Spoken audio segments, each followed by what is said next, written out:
bénissons du fond de nos cœurs. Si nous sommes rassemblés ici au Père, c'est parce que nous avons besoin de toi. Nous voulons, Seigneur, oh Dieu, que tu viennes par ta parole et que tu touches l'âme de chacun, Seigneur. Amen. C'est dont nous avons besoin, oh Dieu, durant ce parcours. Ici-bas, Père bien-aimé, c'est d'une touche de toi, oh Dieu. Amen. Tu puisses éveiller notre homme intérieur, oh Dieu, et nous connecter à toi, oh Seigneur. Prends cette parole, oh Dieu, mets l'homme de côté, Père. Dispense-la droitement, oh Dieu, selon ton programme à ces derniers jours. Et qu'en sortant d'ici, oh Dieu, que chaque personne puisse avoir l'impact de ta révélation dans sa vie. Car tu as dit que la seule chose que l'enfer ne pourra pas faire tomber, c'est la révélation. Et nous voulons être bâtis sur cette révélation. La révélation du Seigneur Jésus. Guéris les malades au milieu de nous, Père. Ramène les rétrogrades et affermis ce peuple. Alors qu'ensemble nous abandonnons à toi au nom de Jésus-Christ. Amen. Nous allons nous mettre debout pour lire la parole de Dieu.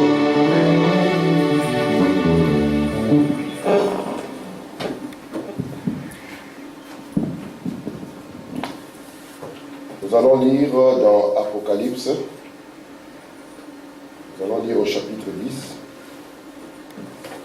Je vais commencer au verset 5 et nous lirons jusqu'au verset 7. Nous pouvons le lire ensemble, si ça paraît, oui. Merci. Lisons ensemble la parole. Et l'ange que je voyais debout sur la mer et sur la terre leva sa main droite vers le ciel et jura par celui qui vit au siècle des siècles, qui a créé le ciel et les choses qui y sont, la terre et les choses qui y sont, la mer et les choses qui y sont, qu'il n'y aurait plus de temps.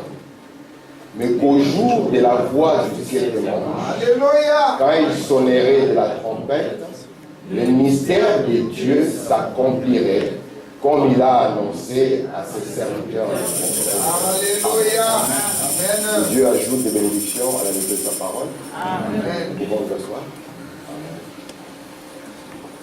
Je vous salue tous au nom du Seigneur Jésus-Christ. Et je vous remercie d'être là afin que nous puissions partager ensemble la parole du Seigneur. Et alors que nous sommes ensemble, je vais vous demander quelque chose. J'espère que vous allez me promettre de le faire. Pour qu'une réunion puisse réussir, on n'a pas besoin d'un prédicateur. On a besoin aussi de la participation d'un chacun. Amen. Et comme Madame nous dit, lorsque nous venons à l'église, nous devons dire Amen à la parole de Dieu. Amen. Lorsque nous disons Amen à la parole de Dieu, on montre que nous sommes en train de mettre de l'huile dans le moteur de celui qui prêche. Alléluia. Et en même temps, nous sommes en train de tirer les bénédictions de Dieu. Amen. Amen. Parce que nous ne sommes pas ici comme des spectateurs, mais nous sommes ici pour faire la réunion, afin que Dieu vienne et qu'il puisse nous visiter ensemble. Amen. Amen. J'espère que je vais aller au bout de la pensée maintenant, parce que j'ai commencé cette étude l'année passée. Et aujourd'hui, je vais essayer de revenir dans cet enseignement, mais le donner comme sous forme d'école de dimanche, afin que chaque personne qui est présente ici puisse tirer quelque chose de ceci. Amen. Nous avons commencé à étudier les livres d'Apocalypse. J'ai changé un peu l'intitulé. Je l'ai appelé maintenant Apocalypse, le livre des symboles. Amen. Amen. Frère Branham nous dit que le livre d'Apocalypse, ce n'est pas un livre donné à tous. Il dit que c'est un livre qui est donné à une catégorie particulière des gens. Amen. Amen. Bienvenue, Dieu te bénisse. Je suis content de te voir. Amen. Et ces livres ici, Frère Branham dit pourquoi. Parce que c'est le seul livre dans la Bible qui contient le plus de symboles possibles. Et Branham dit c'est un livre prophétique, c'est une prophétie qui n'est réservée qu'à un âge, à un peuple prophétique. Amen. Et nous savons que lorsqu'on parle de mystères ou de symboles, ça signifie que ce sont des choses que Dieu cache. Et quand Dieu cache quelque chose, la seule manière qu'il a de pouvoir révéler ce qui est caché, il le fait au travers d'un prophète. Amen. Il doit susciter un prophète et au travers de lui, ce qui est symbolique et ce qui est caché, il va le révéler. C'est ce qu'il a fait au cours de toute la Bible. Amen. Dans Amos 3, le verset 7, il est écrit que le Seigneur l'Éternel, il ne fait rien sans révéler ses secrets, ses symboles, ses mystères à ses serviteurs, les prophètes. Amen. Un prophète, ce n'est pas un pasteur. Un prophète, ce n'est pas un évangéliste.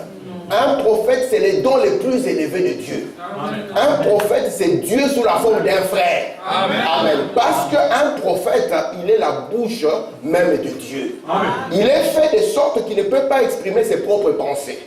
Il est fait de sorte qu'il peut monter dans le grand surnaturel, prendre là-bas ce que l'esprit naturel ne peut pas percevoir et venir le proclamer au peuple. C'est pour cela qu'un peuple intelligent, lorsque Dieu lui envoie un prophète, il reçoit les prophètes dans les moindres détails. Amen. En cet endroit ici, nous avons reçu un prophète. C'est pour ça que j'aime que quand quelqu'un traverse cette porte, il puisse savoir où il est, qu'il ne puisse pas avoir d'ambiguïté. En cet endroit, nous avons reçu un prophète du nom de William Marion Branham. Amen. Et nous croyons que dans le message qu'il a apporté, il n'y a aucune erreur. Amen. Tout ce qu'il a apporté, c'est ainsi dit le Seigneur du début à la fin. Amen. Et ce ministère est venu dans le but de nous sortir de toute forme de confusion. Même quand nous sommes adolescents, nous allons vivre notre adolescence sans aucune confusion. Lorsque nous grandissons, la même confusion ne va nous attraper parce que nous avons reçu un homme avec un ministère des Zorobabel qui chasse toute forme de confusion. Et lorsque nous commençons à prendre les livres d'Apocalypse, en les définissant, Apocalypse ne signifie pas, comme le monde le montre, ne signifie pas des désastres ou des guerres. Apocalypse signifie révélation. Amen. Ça signifie aussi dévoilement. Amen. Parce que lorsque Dieu veut dévoiler, le simple fait de dévoiler, c'est cela l'Apocalypse. Et ce livre ici dévoile quoi? Frère nous dit, la Bible entière, c'est la révélation de Jésus-Christ. Amen. Amen. Amen. Mais le problème, lorsque nous disons la révélation de Jésus-Christ, là, le problème ne commence pas. Parce que tout le monde, lorsqu'on dit Jésus, il a la représentation de Jésus-Christ tel qu'il a été représenté par Hoffman. Or, dans toute l'écriture, souvenez-vous de l'écriture que nous avons lue, Apocalypse 10, verset 7. Au jour de la voix du 7e ange, le mystère, pas plusieurs mystères, le mystère au singulier des dieux. Et c'est quoi le mystère des dieux? Colossiens nous a dit le mystère des dieux, c'est savoir Christ. Parce que Christ est le mystère de Dieu révélé. Amen. Et Christ a été identifié au cours des âges. Dieu a commencé à exprimer ses mystères depuis le temps jusqu'à ce qu'il arrive à la fin du temps. Et lorsque nous arrivons à la fin, au temps du 7e ange, il vient avec la plénitude de la révélation de Christ, afin que nous puissions savoir qui est Dieu, comment il vit et quelle est sa nature. Alléluia. Est-ce que ça va? Amen. Merci Seigneur. Donc, le seul mystère qui sera exprimé, c'est le mystère de Jésus-Christ. Amen. Et Jésus-Christ n'a pas commencé lorsqu'il est né à Bethléem, non. Il a dit avant qu'Abraham, il dit Abraham a vu mon jour, n'est-ce pas? Et puis il a dit, Abraham a vu, il s'est réjoui. Les gens ont dit, mais tu n'as même pas 50 ans. Il dit qu'avant même qu'Abraham ne soit, moi je suis. Amen. Parce qu'il a commencé bien avant Abraham. Amen. Branham nous dit maintenant que le livre d'Apocalypse ici, c'est le seul livre dans la Bible que Jésus a écrit de sa main. Amen. On dit, mais on dit Apocalypse, c'est des gens. Jean n'était que le secrétaire. Si moi j'ai un secrétaire, je peux dire au secrétaire, écoute, prends la machine, tu commences à écrire ce que je vais te dicter. C'est pour ça qu'on a dit à Jean, ce que toi tu vois, écris-le dans un livre. Amen. La Bible n'est pas une philosophie comme une philosophie des hommes, où un homme est entré dans un coin, par une expérience de vie, il a écrit quelque chose. La Bible, c'est la pensée même de Dieu. Amen. Parce qu'il est écrit, c'est poussé par l'Esprit que les hommes ont écrit de la part de Dieu. Amen. Amen. C'est pour ça que Branham dit la Bible, c'est Dieu sous forme d'écriture. Amen. Amen. Maintenant, je vais vous montrer plus ou moins la structure du livre d'Apocalypse. Et puis je vais avancer parce que j'aimerais retourner là où j'étais pour que nous puissions aller. Apocalypse a 22 chapitres. Même si nous croyons fermement au 23e chapitre d'Apocalypse. Amen. Amen. Apocalypse a 22 chapitres, n'est-ce pas? Et chaque chapitre d'Apocalypse a une matière bien précise qu'il nous donne. Le chapitre 1er du livre d'Apocalypse nous parlera de la révélation de Jésus-Christ. Dans ce chapitre, ce n'est pas une succession d'événements. Dans ce chapitre, c'est l'auteur qui commence à se présenter aux gens. Parce que lorsqu'on veut écrire à quelqu'un, la meilleure des choses, c'est d'abord d'identifier. C'est pour ça que lorsque vous prenez une lettre, vous verrez qu'en haut de la lettre, on va essayer d'identifier la personne qui écrit. Et ici, dans cette écriture, Jésus va essayer de s'identifier.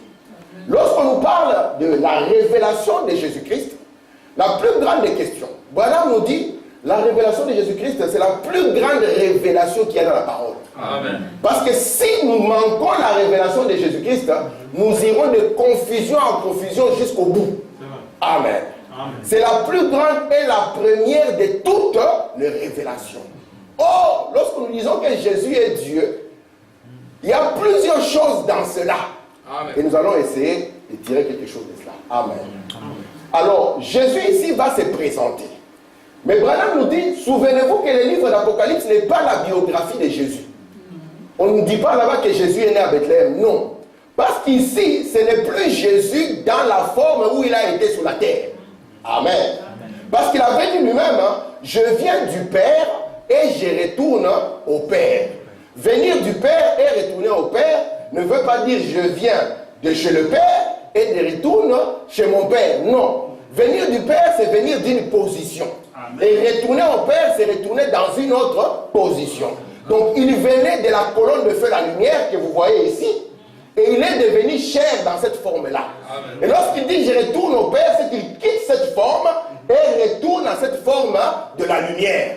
Et quand Paul va les rencontrer, Paul ne l'a jamais rencontré dans cette forme ici. Moïse aussi ne l'a jamais rencontré dans cette forme ici. Même Abraham ne l'a pas connu dans cette forme ici. Mais quand Moïse l'a rencontré, il l'a rencontré dans cette forme-là et il s'est présenté devant Abraham comme étant le grand « Je suis ». Amen. Et les disciples vont le connaître dans cette forme ici. Mais parmi les apôtres, un du nom de Paul, lui, quand il va le connaître, il le connaîtra dans cette forme-là. Et Paul dira, nous ne connaissons personne selon la chair. Parce que le but de cette chair ici était de venir, de mourir. Amen. Amen. Amen. Mais lorsque Jésus meurt dans cette forme, il ne demeure pas dans cette forme. Il retourne dans la forme de la lumière, mais étant toujours le même Seigneur Jésus-Christ. Amen. Amen. Et c'est dans cette forme maintenant qu'il va commencer son travail au cours des âges de l'Église. Amen. Amen. C'est pour ça que la révélation de Jésus, ce n'est pas la biographie.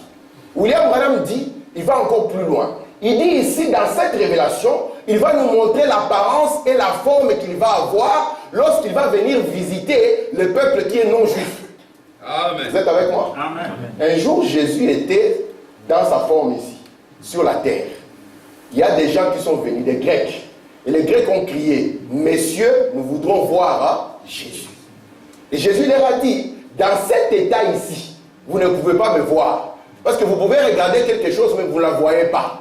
Branham nous dit, voir quelque chose signifie comprendre. Amen. Dans cet état ici, vous ne pouvez pas comprendre. Mais il faut que les grains puissent tomber en terre. Amen. Et quand les grains vont tomber en terre et qu'il va se reproduire, alors vous les nations, vous allez me comprendre. Amen. Amen. Et remarquez maintenant, lorsque Jésus est venu dans cette forme, durant son parcours sur la terre, il n'était pas venu ni pour les Congolais, ni pour personne d'autre. Il n'était venu que uniquement pour les brebis perdues de la maison d'Israël.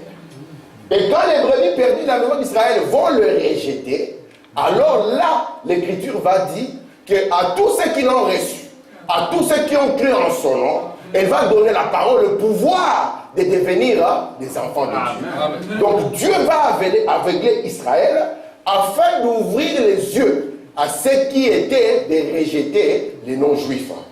Et remarquez maintenant, nous allons avoir ce que nous appelons les 7 âges de l'Église.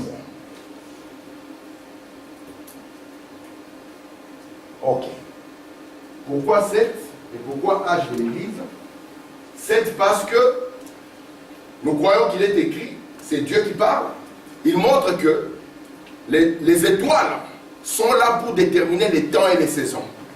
Et lorsque Jésus va se présenter dans Apocalypse chapitre 1er, il aura 7 étoiles dans sa main. Amen. Et ces 7 étoiles vont déterminer 7 saisons ou 7 âges par lesquels Dieu parlera aux non-juifs. Amen. Amen. Donc dans le chapitre 2 du livre d'Apocalypse, si vous les lisez attentivement, vous allez voir qu'il contient les 4 premiers âges de l'Église. Et dans le chapitre 3, c'est quoi que j'ai besoin que je change d'Église. Merci Seigneur. Dans le chapitre 3, nous aurons les 3 derniers âges de l'Église. C'est bien réparti et il y a une intelligence derrière. Le chapitre 2, nous avons les 4 premiers âges de l'Église. Le chapitre 3, nous avons les 3 derniers âges de l'Église. Et la totale ici va faire maintenant les 7 âges de l'Église. Au chapitre 4, c'est le seul endroit dans la Bible où on vous parlera de l'enlèvement. Et dans le livre d'Apocalypse, je voulais dire. Au chapitre 4, la voix va dire à Jean, monte ici. Et Jean sera enlevé. Et quand Jean est enlevé, il va voir le trône. Il va voir un trône avec des éclairs et des tonnerres. Amen. Ça ne sera plus le trône de grâce, ça sera le trône de jugement. Amen. Au chapitre 5, il y aura un appel. Parce qu'il y a un livre qui contient des mystères. Et Dieu veut ouvrir ces livres pour les révéler à son peuple. La voix va dire qui est digne de prendre les livres et d'en rompre les sceaux. Amen. Et personne dans les ciels, personne sous la terre, personne sous la terre. Amen. Alors Jean va commencer à pleurer. Et la voix lui dira, ne pleure pas, Jean. Le lion de la tribu de Juda a prévalu. Amen. Et lorsque Jean va se retourner, au lieu de voir un lion, Jean va voir un agneau. Amen. Vous êtes là? Amen. Et nous avons dit, Jean n'a pas vu un animal. Amen. Parce qu'un animal ne peut pas venir prendre le livre. Amen. Amen. Mais Jean a vu un agneau. Souvenez-vous que notre titre c'est Apocalypse, livre des symboles. Amen.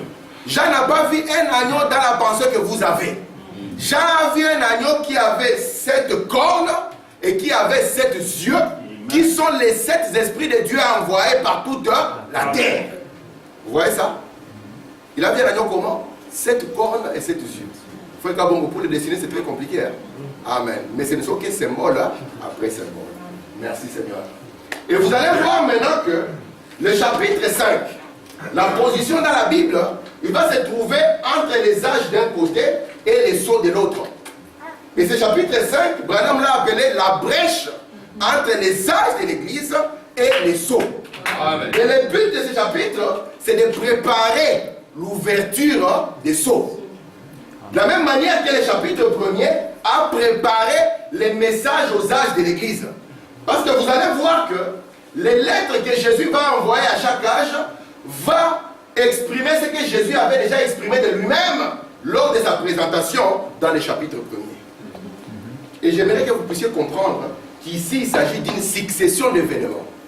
Est-ce que ça va jusque-là? Amen. Et lorsque nous allons arriver au chapitre 7 de la Bible, normalement dans le chapitre 6, il n'y a pas les 7 sceaux. Il n'y a que les 6 premiers sceaux. Amen. Et dans le chapitre 7, dans la logique humaine, on devait placer le 7e sceau. Amen. Mais Dieu refuse de placer le 7e sceau. Qu'est-ce que Dieu fait? Il prend les chapitres et il place les 144 000 à cet endroit. Entre le 6e et le 7e sceau, vous allez voir les 144 000 qui sont posés à cet endroit. Amen. Et lorsque nous arrivons maintenant au chapitre 8, 1, merci frère, là nous allons voir le 7e sceau. Et les chapitres 8, 2, jusqu'au chapitre 9, 21, nous aurons les 6 premières trompettes de la Bible. Et au chapitre 10, nous aurons l'ange puissant. Normalement, on devait aussi avoir la 7e trompette ici au chapitre 10. Mais au lieu d'avoir la 7e trompette au chapitre 10, nous allons avoir qu'il y a une ouverture. Dieu va placer l'ange puissant entre l'événement de la descente de l'ange puissant, entre la 6e et la 7e trompette. Et lorsque nous arrivons au chapitre 11, c'est là où nous trouvons que Dieu place la 7e trompette. Ce livre-ci est écrit avec une intelligence. Oui. Madame dit, il n'y a aucun nom, aucune chose qui est dans la Bible qui n'a pas d'importance. Tout ce qu'il y a dans la Bible a son importance. Amen. Amen. Et lorsque nous arrivons au chapitre 12, nous verrons la femme dans le soleil. Le chapitre 13, nous verrons la bête qui vient de la mer, celles qui sont des eaux et celles qui sont de la terre. Le chapitre 14 sera très intéressant pour nous. Nous verrons le vol de 3 anges. Amen. Et le chapitre 15 au chapitre 16 nous parlera de cette coupe. Et j'aimerais vous montrer ce que la Bible montre entre la 6e et la 7e coupe. Le chapitre 17 et 18 nous montrera la grande prostituée et son jugement. Tandis que du chapitre 19 jusqu'à l'au-delà, nous verrons les myriades, la nouvelle Jérusalem, le millénium et les glorieux futurs. Est-ce que ça va jusque-là? Amen. Comme alors la divinité est d'une importance capitale, je vais d'abord présenter l'auteur du livre. Amen. Afin qu'après, nous puissions les suivre. Parce que ce que vous devez savoir, le problème qu'Israël a eu, ce n'est pas qu'Israël ne connaissait pas Dieu. Vous savez que Jésus, lorsqu'il est venu, il s'est identifié aux Juifs. Et Jésus, lorsqu'il se tient devant la femme samaritaine, il trouve que la femme samaritaine a aussi la soif d'adoration. Mais les Samaritains étaient moitié juifs et moitié gentils. Et il vient, il dit à cette femme, écoute, vous adorez n'importe quoi. Mais nous savons ce que nous adorons. Donc les dieux que je vous présente d'abord, c'est les dieux d'Israël. Amen. Et ces dieux d'Israël, malgré qu'Israël pensait les connaître, il est arrivé à une phase de son ministère où Israël l'a raté. Pourquoi Israël l'a raté? Parce que c'est un Dieu qui est capable de changer de forme. Amen. Est-ce que vous comprenez ça? C'est un Dieu qui est capable de changer de forme. Lorsqu'il s'est révélé à Israël, il avait cette forme ici. La forme de la lumière. C'est pour ça que Moïse s'est approché du buisson ardent et il a regardé ce buisson. Il a dit, je vais m'approcher un peu pour voir pourquoi il ne brûle pas. Et là, il a demandé, qui es-tu? Il a dit, je suis. Et souvenez-vous, cette forme ici s'appelle le logos, la parole de Dieu. Lorsqu'on dit au commencement était la parole, ce n'est pas qu'au commencement était une Bible qui volait. Non, au commencement était cette forme ici. Amen. Et de cette forme, la parole s'est faite chair. Donc de cette forme, il a pris cette forme. Amen. Mais c'était toujours le même Dieu.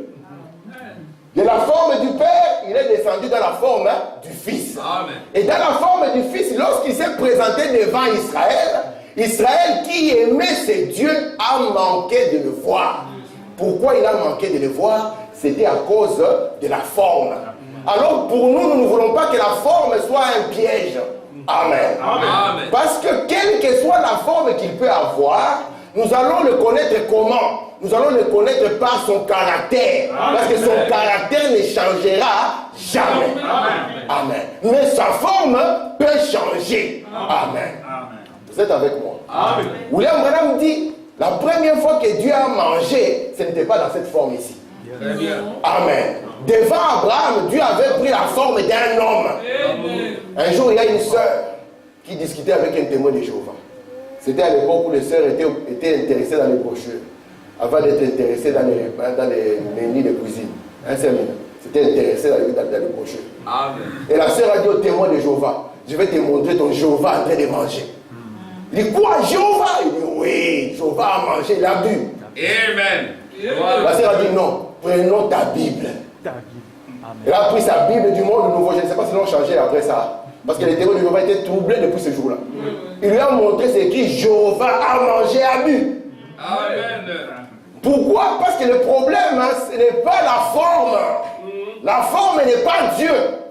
Amen. Mais Dieu est dans la forme. Amen. Il prend une forme pour pouvoir faire un travail. Amen.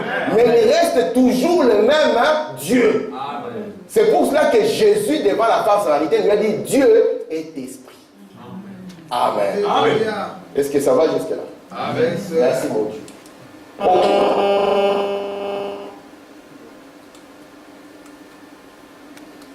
Merci Seigneur. Je vais lire ici, frère Branham, dans la révélation de Jésus-Christ.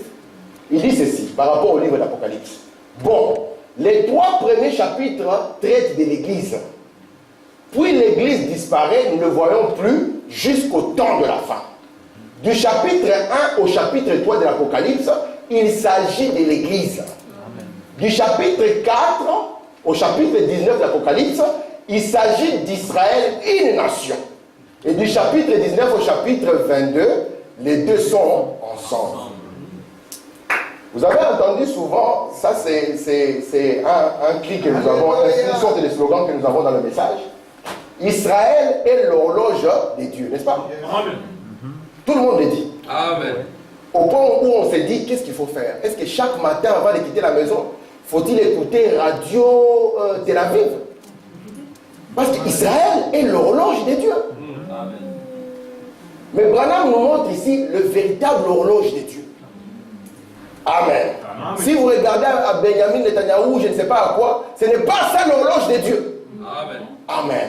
C'est que Dieu traite, quand Dieu traite avec l'Église, donc les gentils ici, dans le but de chercher son épouse, vous allez trouver son message dans Apocalypse 1 jusqu'à Apocalypse 3. Amen. Vous êtes là? Amen. Ok. Voilà nous dit, d'Apocalypse 4 jusqu'à Apocalypse 19, ici, il s'agit d'Israël. Maintenant, Israël, c'est l'horloge de Dieu. Mais de quel Israël il est question ici? Alléluia. Lorsque Daniel était parti prier, parce qu'il avait vu, en lisant les prophètes, que le temps de la déportation d'Israël à Babylone était arrivé à terme. Dieu est venu et lui a révélé tous les plans de la rédemption. C'est là où Dieu a dit à Daniel, 70 semaines ont été données à ton peuple et à ta ville sainte. Vous êtes là? Amen. Donc Dieu a déterminé pour Israël une vraie période, un vrai calendrier. Cela s'appelle les 70 semaines. Lorsqu'on dit qu'Israël est le calendrier de Dieu, on veut dire les 70 semaines sont les temps déterminés pour Israël. Amen. Je vais vous le donner dans des termes simples. Disons que moi je prêche.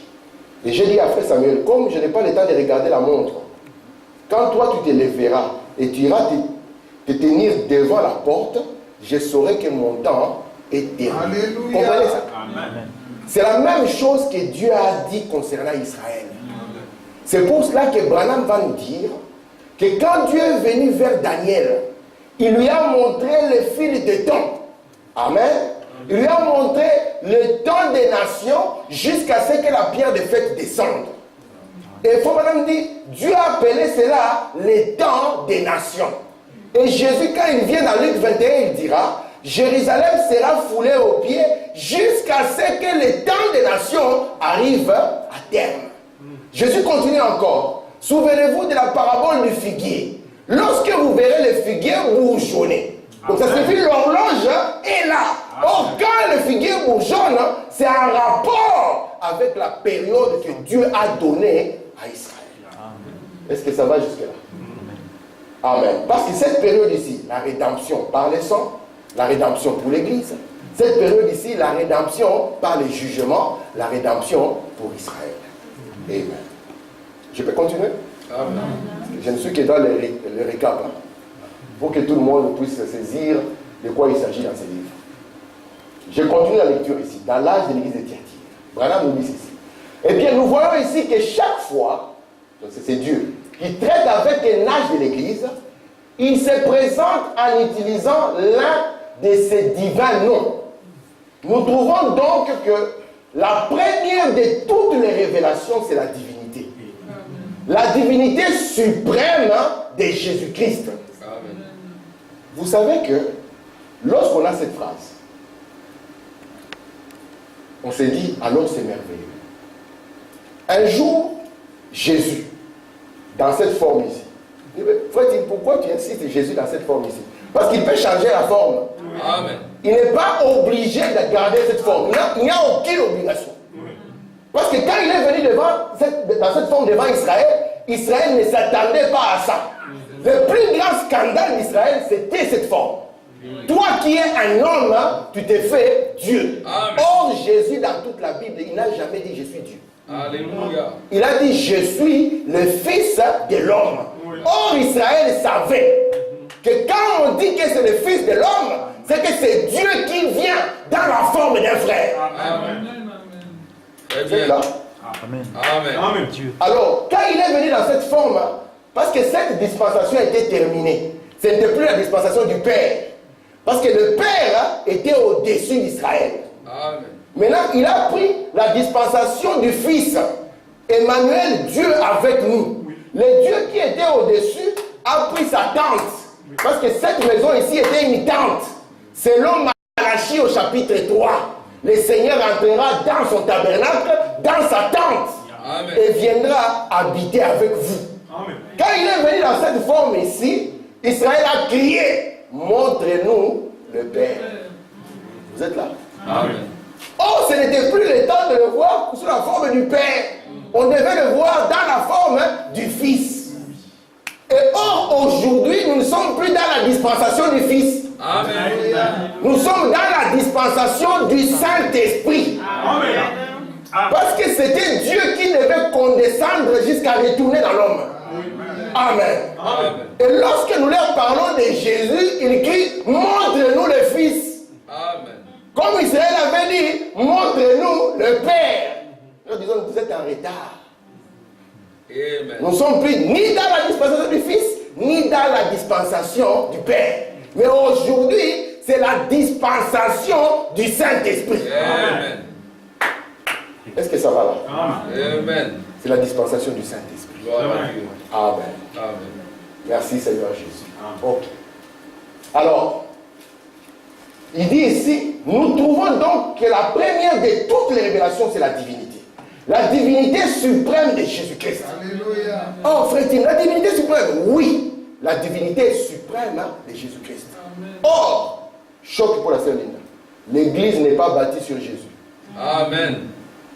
Sœur Linda, c'est un choc quand même, non? Mais frère Tim, tu veux m'amener dans quelle église? Une église qui n'est pas bâtie sur Jésus. Hein, sœur Thérèse, c'est quelle église ça? Parce que vous savez que l'église n'est pas bâtie sur Jésus. Amen. Ok. Je sens que ça résiste. Il faut que la seule forme demeure. Ok, regardez. Les catholiques, nos amis catholiques, nous allons le voir à suffisance. Les catholiques, et ils ont dit ceci. Ils ont pris l'écriture. Tu es pierre, et sur cette pierre, je bâtirai mon église. Alors ils ont dit, l'église doit être bâtie sur qui? Sur pierre. Parce que Jésus avait dit que tu es pierre, et sur cette pierre, moi je vais bâtir mon église. Amen. Vous êtes là? Amen. Ainsi, il fallait alors trouver au moins la tombe de Pierre. Mais dans l'histoire, où trouver la tombe de Pierre?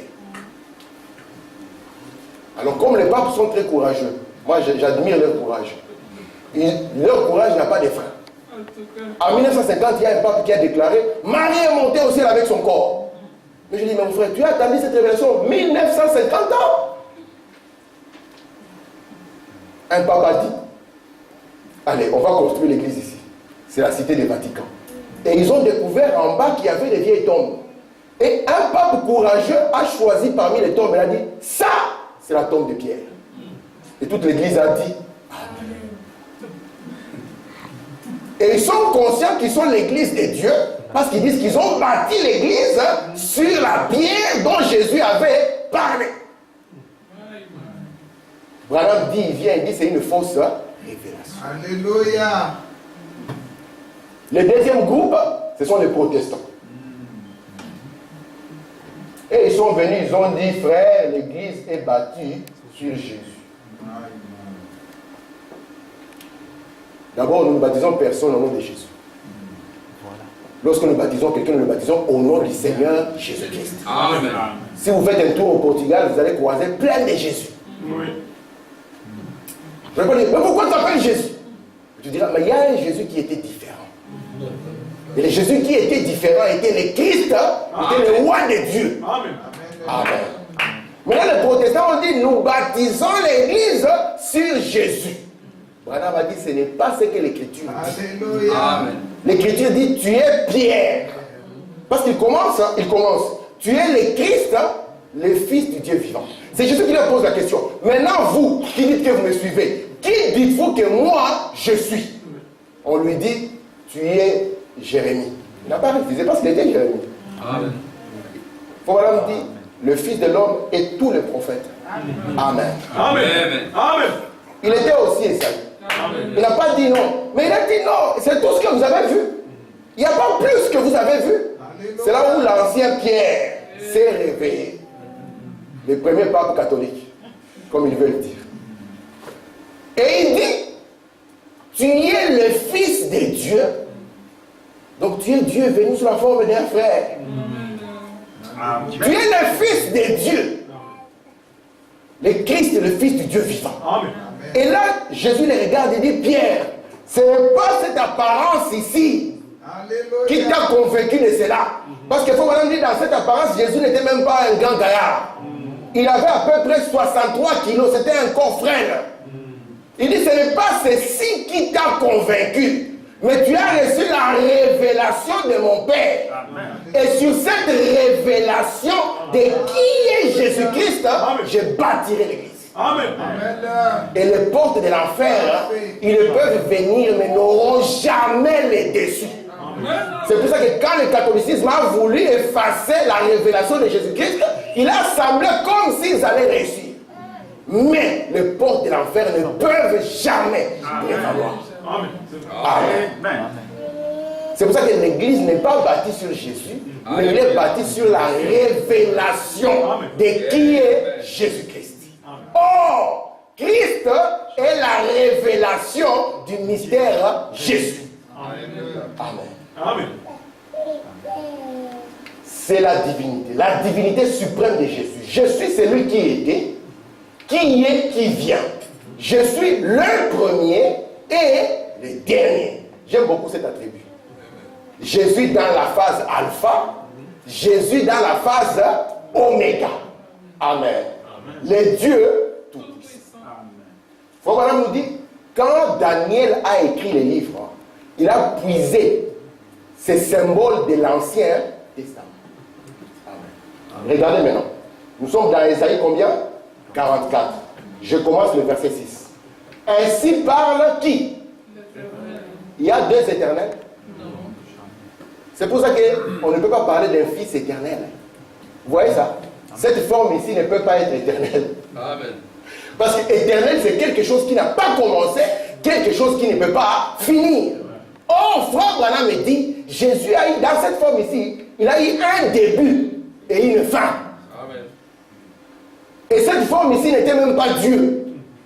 Ça choque, hein? Amen. Gloire à Sinon, toi. Marie serait la mère de Dieu. Oui. Et nous serons obligés de passer par la mère, parce qu'elle a commencé avant le Fils. Amen.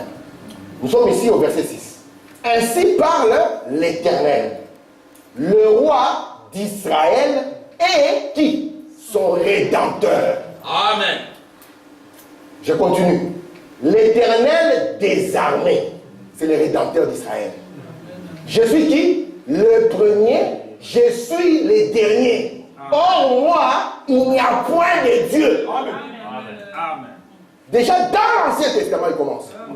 Le même attribut. Je suis le premier, je suis le dernier. En dehors de moi, rien. Prenons encore Ésaïe 48. Écoute-moi, Jacob, Israël que j'ai appelé. C'est moi qui suis le premier. C'est aussi moi qui suis le dernier.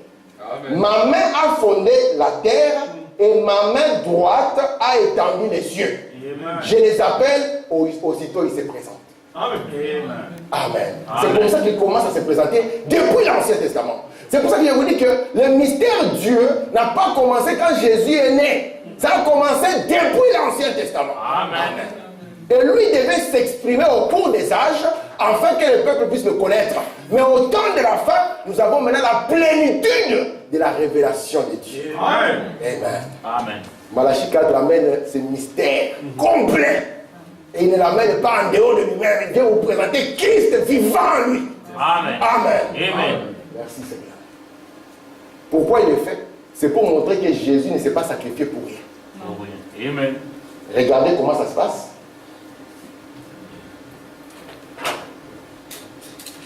C'est que Dieu a été, regardez cela, Il a fait quoi? Il a déversé en Jésus. Alléluia. Maintenant, nous disons Amen et point final. C'est ce que les gens veulent. Quand tu leur dis c'est que Dieu, il a déversé en Jésus, tout le monde dit gloire à Dieu. Mais quand tu leur dis c'est que Jésus était. Donc en d'autres termes, Dieu a pris cette forme. Amen. Amen. Mais il ne s'est pas limité ici. Parce que le but de cette forme était de faire la jonction entre cette forme et cette forme ici. Amen. Vous voyez ça? Amen. Il devait se poser en croix pour tendre, ramener, réconcilier les dieux en colère et le peuple. Amen. Amen. Et ce que Jésus était, il a déversé dans son église. Amen. De sorte que la forme finale de Dieu, ça sera ici.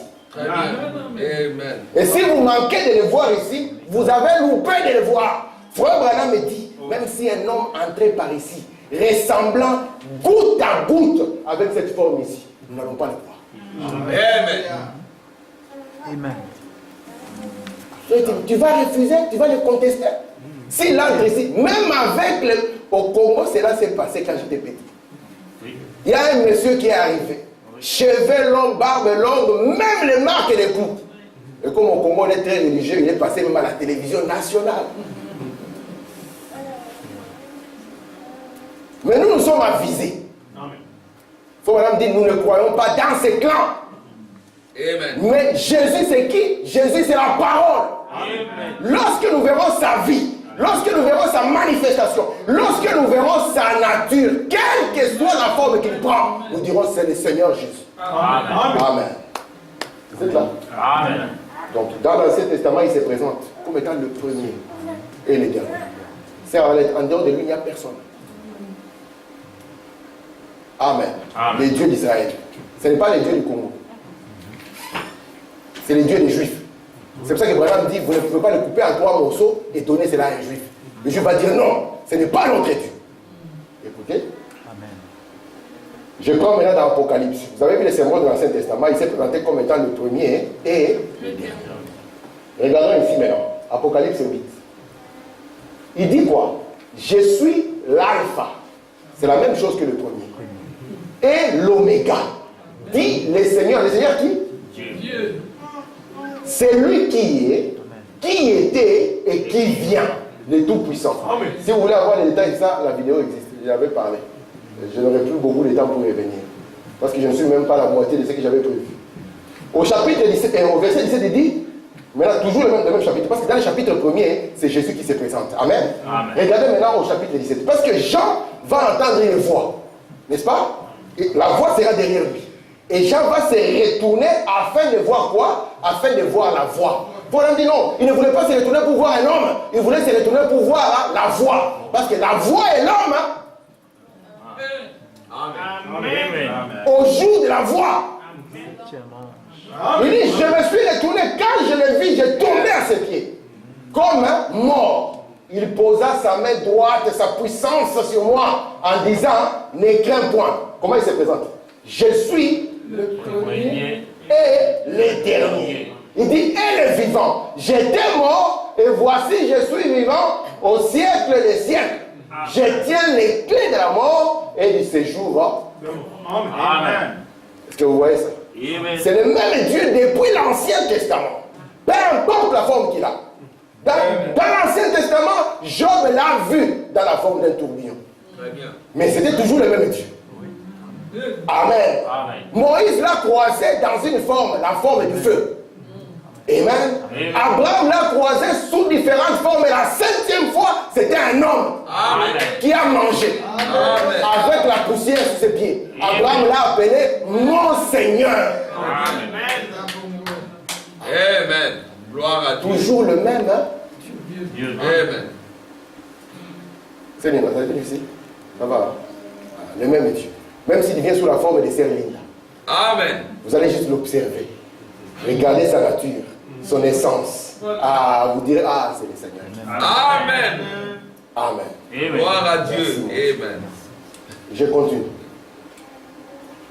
Je prends toujours dans le livre de l'Apocalypse, au chapitre 21, verset 5. Et celui qui était assis sur le trône, j'aime beaucoup ça, c'est lui qui était assis sur le trône. Or, dans la Bible, on avait dit à Jésus que quand tu vas vaincre, il faut aller t'asseoir à côté de ton Père sur ton trône. Maintenant, quand on regarde le trône, au lieu de voir Jésus à côté de son Père, on ne voit pas ceux-là qui sont assis sur le trône, on voit c'est lui, un seul. Amen. Et celui qui était assis sur le trône dit, voici, j'ai fait toutes les choses nouvelles. Amen. Et il dit, écris, car ces paroles sont certaines et véritables. Amen. Il me dit, c'est fait. Je suis l'alpha et l'oméga, le commencement et la fin. Amen. À celui qui a soif, je donnerai de la source de l'eau de vie gratuitement. Amen. Mon Dieu, merci. Merci Seigneur. Celui qui vaincra héritera de ces choses. Et il continue en disant, je serai son Dieu, il sera mon fils. Donc ça montre qu'il parle de l'éternel Dieu. Amen. Amen. Le Dieu d'Israël. Merci Seigneur. Je vais lire ici Apocalypse 22, avant que je puisse présenter rapidement la suite du livre. Apocalypse 22, je vais lire. Lisons ensemble. Que celui qui est injuste Soit encore injuste, que celui qui est souillé se souille encore, et que le juste pratique encore la justice, et que celui qui sanctifie encore. voici, je viens bientôt, et ma rétribution est avec moi, pour rendre à chacun selon ce que son œuvre. Je suis l'alpha et l'oméga, le premier et le dernier, le commencement et la fin. On voit que cette révélation traverse toute la Bible. Il se présente comme étant l'alpha et l'oméga. Amen. Amen. Amen. Et ce qui est encore frappant, on a montré que c'était celui qui était assis sur le trône, non? Quand Jean l'a vu, Apocalypse 2, non, je pensais que, ici. C'est pas ici. Bon, je crois que j'ai oublié de l'écrire. Quand Jean l'a vu, il a vu que celui qui était assis sur le trône avait l'aspect de quoi? D'une pierre de jaspe et d'une pierre de sardoine. Ce qui signifie encore l'alpha et L'oméga. Jésus est incontournable. C'est le grand esprit. Peu importe la forme qu'il prend. Maintenant, écoutez-moi très bien. Dans les livres d'Apocalypse, la forme qu'il prend, ce n'est plus la forme de Galilée. Non. Très bien. Amen. Parce que lorsqu'on va le présenter d'abord comme étant l'agneau à cette corne, Frère Branham va expliquer c'est quoi l'agneau à cette corne. Il va montrer qu'un animal, la corne d'un animal, c'est la protection de l'animal. Amen. Il va montrer que la corne de l'animal, c'est un groupe de gens qui sont appelés afin de protéger les droits de cet agneau sur la terre. Amen. Et les 7 yeux de l'agneau sont les 7 messagers. Amen. Et Frère Branham dit, c'est quoi maintenant cet agneau? Il dit, c'est Christ et son Église. En d'autres termes, Christ s'est fondu dans la forme de son Église. Amen. Amen. Amen. Gloire à Dieu. Amen. Maintenant, regardez, le chapitre 2 et le chapitre 3 rapidement. D'accord?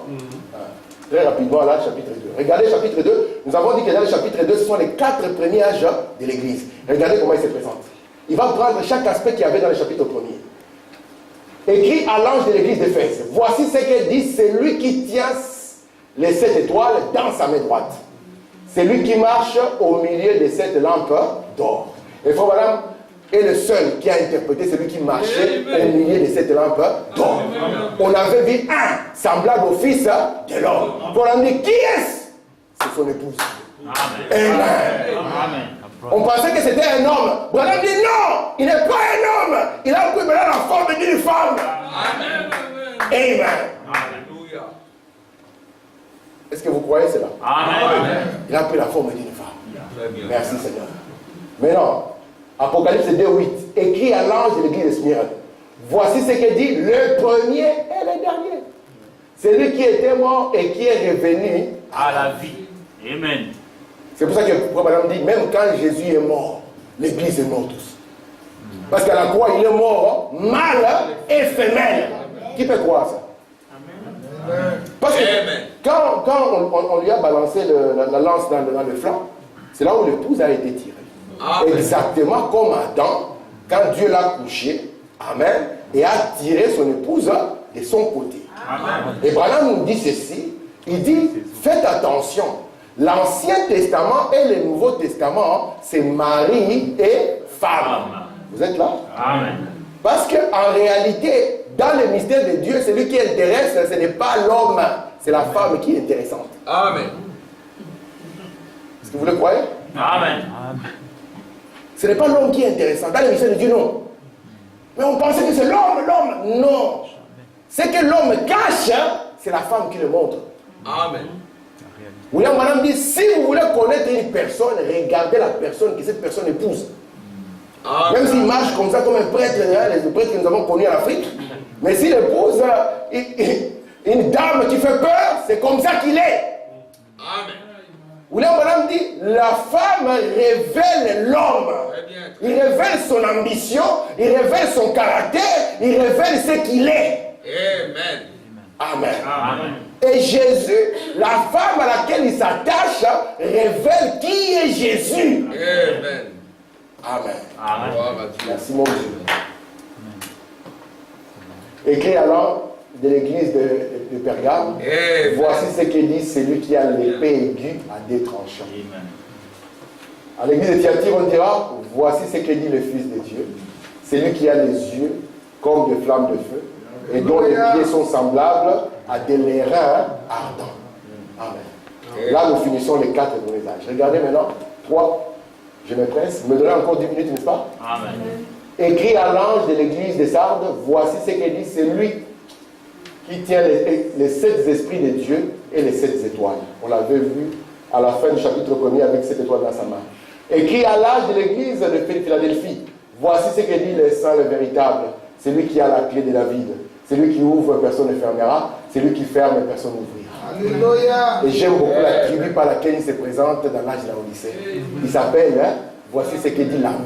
Amen. Comme on a dit le dernier coup de sifflet. Amen. Là où le match est terminé. Amen. Là où les joueurs quittent le terrain. Et il y a des courageux qui prennent la balle, qui restent sur le terrain, qui courent, et puis ils disent j'ai marqué. On dit mais l'Amen finale de Dieu. Il dit celui qui sera béni aujourd'hui sera béni par le Dieu de l'Amen. Amen. Amen. Merci Seigneur. Oh Dieu. C'est le commencement de la création de Dieu. Amen. Alors, nous arrivons au chapitre 4, n'est-ce pas? Rapidement. Après cela, il faut vraiment interpréter après cela comme après les âges de l'Église. Vous voyez? Une fois que les 7 âges de l'Église sont terminés, alors après cela, je regardais. Et voici une porte était ouverte dans le ciel. Nous savons que la seule porte qu'il y a, c'est Jésus. Amen. C'est pour ça que nous voulons que vous puissiez passer par cette porte.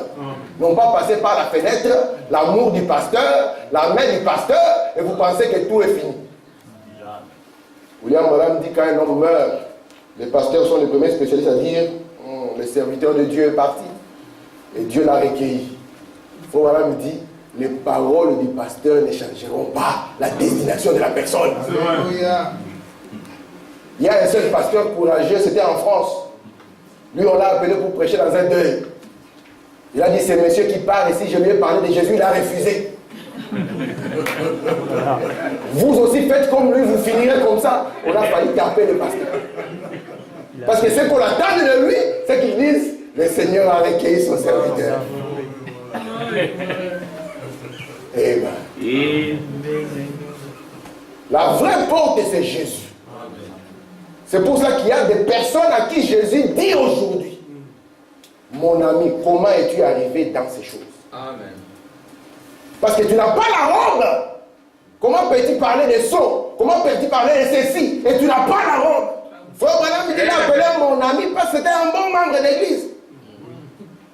Mais il n'est pas passé par la porte. Amen. Or, la porte, selon le schéma, c'était la porte de la mort en soi. Amen. Et après, on avait la robe. Amen. Amen. Amen. Merci Seigneur. Amen. Il dit, la première fois que j'avais entendu comme le son d'une trompette qui me parlait, il dit, monte ici, je te ferai voir ce qui doit arriver dans la suite. Donc après les âges de l'église, je vais te vous montrer maintenant ce qui va arriver. Amen. Aussitôt, je fus ravi dans la chair. Aussitôt, je fus ravi dans la chair. Et Mais il y a des frères qui sont convaincus. On écrit ici, aussitôt, je fus ravi en esprit. Alléluia. C'est pour ça que le ravissement que nous prêchons ici, c'est le ravissement en esprit. Amen. Branham vient, il dit ceci. Il va prêcher sur 1 Thessaloniciens 4. Alléluia. Parce que Branham dit, si vous voulez connaître cette voix qui lui parle, allez lire 1 Thessaloniciens 4. Branham, quand il veut parler de ça, il dit, les mots que je vais utiliser pour parler de l'enlèvement, il dit, ces mots n'existent pas dans la Bible en anglais. Amen. J'insiste toujours dans la Bible en anglais. Ça ne veut pas dire qu'elle n'existe pas dans la Bible. Mais la traduction était mal faite. Amen. Dans la Bible en anglais, on avait dit mot qu'il est pris en haut. Mais Branham connaît de ça. Il dit que c'est un ravissement en esprit. Amen. Vous voyez ça? Amen. Et voici, il y avait un trône dans le ciel. Et sur ce trône, quelqu'un était assis. Et celui qui était assis, il avait l'aspect d'une pierre de jaspe encore et une pierre de sardoine. Et lorsqu'on va voir ce trône, nous avons la photo de ce trône. Amen. Alléluia. Nous sommes les seuls qui l'avons celle. Nous sommes les seuls. Amen. Nous pouvons exhiber cette photo avec fierté. Gloire Voici à ce Dieu. que Jean avait vu. Très bien. Les abongos. Parce que c'est la même vision qu'Ézéchiel a vue. Yes, sir. Nous l'avons vu lorsque nous avons vu les 4 êtres vivants. Amen. Alléluia. Nous sommes les seuls qui peuvent venir montrer. Regardez la photo d'après l'enlèvement. Amen. Alléluia. C'est que Jean a vu. Amen. Avez-vous été enlevé pour le voir? La Alléluia. condition sine qua non, vous devez être enlevé. Amen. Amen. Amen. Merci Seigneur. Regardez maintenant ce que Branham va nous dire ici. Nous nous dirigeons vers la fin. Maintenant, nous voyons donc qu'au commencement du chapitre, nous voyons que le chapitre 5 là, n'est qu'un trait d'union. C'est une attache de diamant qui relie la dernière partie de l'âge de l'église au chapitre 3. Le chapitre 4 nous dit que Jean fut enlevé au ciel. Et le chapitre 5 est une préparation. Amen. On a étudié les 7 âges de l'église. Ensuite, Jean est enlevé au chapitre 4. Et le chapitre 5 prépare la scène pour l'ouverture de cette sceaux. Là où maintenant ça pointe, c'est qu'on trouve que l'enlèvement est avant l'ouverture de cette sceaux. Amen. Alléluia. On a des sceaux, mes frères. Les plans de la Bible montrent que tu dois être enlevé avant que les sceaux ne soient ouverts. Tu refuses ça, tu viens de déclasser la Bible sans te rendre compte.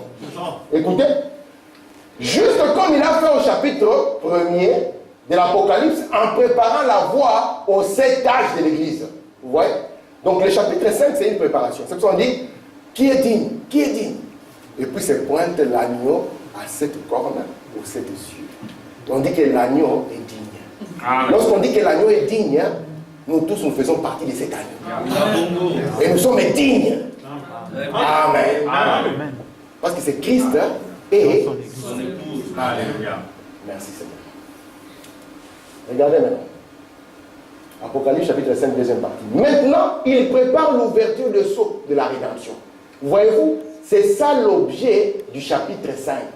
C'est pour cette raison que j'ai essayé de lire cela, pour qu'alors je tire cela à partir de là, et j'en parle, puis je donne d'autres passages de l'écriture.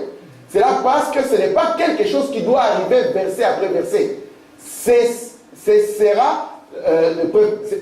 Cela sert de préparation à quelque chose qui va arriver. Et ce qui va arriver, c'est le chapitre 6. Amen. Amen. Parce que dans le chapitre 5, lorsque Jean va voir le trône, au chapitre 4, au chapitre 5, il remarque qu'il y a un livre qui est fermé. Amen. Et qui est scellé de 7 sceaux. Frère Branham, qu'est-ce que signifie un sceau?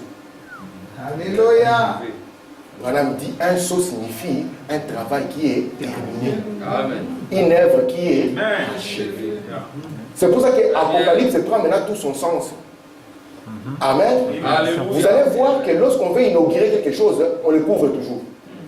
Et quand on arrive, on se dit, qu'est-ce qu'il y a derrière? Hein? Qu'est-ce qu'il y a? Mamie, qu'est-ce qu'il y a? Prophétesse Mamie, avec une grande église de 10 000, il dit, ce qu'il y a là-bas, c'est un loup. Le frère Gilles aussi, avec son église de 15 000, il dit, non, c'est une fausse doctrine. C'est pas un loup, mais c'est un aigle. Aussi longtemps que le voile n'est pas tiré, nous allons nous tirer dessus. Mais une fois que le voile est tiré, que le sceau est brisé, que cela est dévoilé, alors nous pouvons contempler. Amen. Et ne plus être dans la confusion. Celui qui sera dans la confusion, c'est la personne qui a refusé de contempler le travail qui était terminé. Amen. Amen. Vous êtes là? Amen. Ok. Je vais sauter ceci. Je vais arriver à ça. Parce que c'est ceci que je voulais arriver. C'est ça la finalité de ma citation. Lorsque nous avons dit que le prophète Branham nous a apporté la révélation de cette sceaux, les gens ont dit, mais pourquoi tu vas parler comme ça? Dans la Bible, Jean avait déjà vu les 7 sceaux, non? Comment il va encore nous apporter les 7 sceaux alors que dans la Bible, Jean a vu les premiers sceaux être ouverts, les deuxièmes sceaux être ouverts, les troisièmes sceaux être ouverts? Toi, tu dis que Branham est parti là-bas à l'ouest pour que Dieu puisse venir nous révéler les 7 sceaux. Mais ça n'a pas de sens, frère. Ce que Jean a vu, c'était les sceaux sous forme de symboles. Amen. Amen. Il a vu le premier sceau s'ouvrir, un cavalier est sorti, cheval blanc. Si on pose la question, c'est qui? Tout le monde a dit, c'est la couleur blanche. C'est Jésus. Amen. Branham aussi dans l'enthousiasme, ne pas vouloir blesser les frères, on va répéter un frère, c'est Jésus.